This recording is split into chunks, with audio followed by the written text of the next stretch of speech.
The Kenyan sun beat down, painting the savannah in hues of gold and ochre.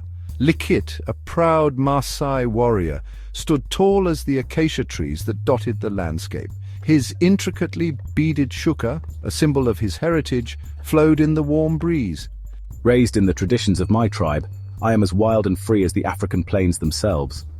Meanwhile, in the heart of Nairobi, Isabel, the daughter of the French ambassador, lived a life of privilege and sophistication. Her world was one of elegant soirees and diplomatic dinners, a stark contrast to Likit's life.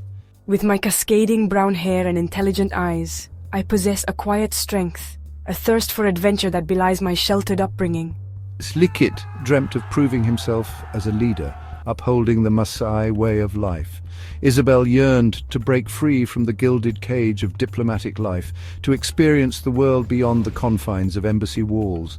Their paths, seemingly destined to never cross, were about to intertwine in the most unexpected of ways. Fate, it seemed, had other plans. One scorching afternoon, Isabel, escaping the stifling formality of an embassy luncheon, found herself drawn to the outskirts of Nairobi, towards the whispers of the wild. It was at the bustling watering hole, a symphony of animal sounds and vibrant colors, that our paths collided. Likit, accompanied by his fellow warriors, had brought their cattle to quench their thirst. Isabel, captivated by the spectacle of Maasai culture, watched from a distance, her eyes drawn to Likit's commanding presence. As if sensing her gaze, I turned, my eyes locking with Isabel's. Time seemed to stand still. In that shared glance, a spark ignited, transcending language and cultural barriers. Drawn together by an invisible force, they found themselves talking, their initial awkwardness giving way to laughter and genuine connection. I was captivated by Isabel's spirit and curiosity.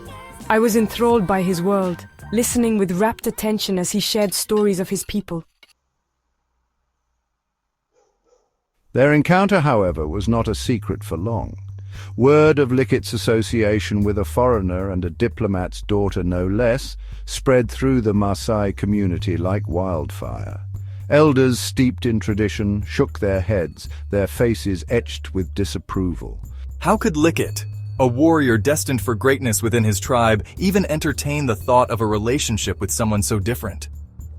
Meanwhile, the hallowed halls of the French embassy buzzed with a similar sentiment. Isabel's parents, steeped in the world of diplomacy and decorum, were aghast. Our daughter seen socializing with a Maasai warrior? It was unfathomable, a scandal waiting to happen.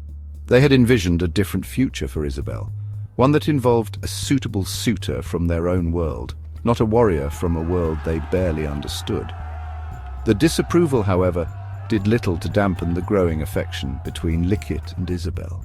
They continued to meet, stealing moments amidst the chaos of their disparate worlds.